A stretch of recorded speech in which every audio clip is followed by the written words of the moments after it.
தலைநகரில் சுற்றுலா பயணிகளை கவரும் வகையில் செயல்பட்டு வந்த பிரபல பிங்க் பஸ் எனும் சுற்றுலா பேருந்து கோலாலம்பூர் போக்குவரத்து ஆணையத்தால் பறிமுதல் செய்யப்பட்டுள்ளது.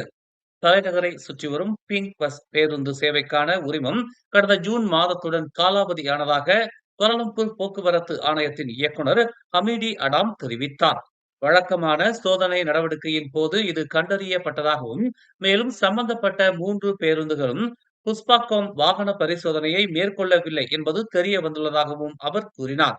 இம்மாதிரியான உள்ளூர் சுற்றுலா பேருந்துகள் 3 மாதங்களுக்கு ஒருமுறை அவர்களின் உரிமத்தை புதுப்பிக்க வேண்டும் என்பதை ஹமீடி அடாம் நினைவூட்டினார்.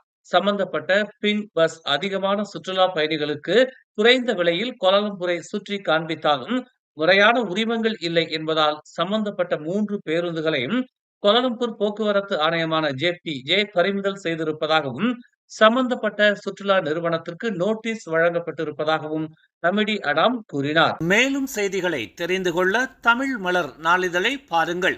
உடனுக்குடன் செய்திகளை தெரிந்து கொள்ள தமிழ் மலர் இணையதளம், தமிழ் மலர் செயலி மற்றும் மலர் டிவி யூடியூப் சேனலை வலம் வாருங்கள். எங்களோடு இணைந்திருக்க மலர் டிவியை பதிவு செய்து கொள்ளுங்கள். உறவுகள் மகிழ்ந்திட விருப்பம் மற்றும் பகிர்வு சேவையை சொடுக்கிடுங்கள்.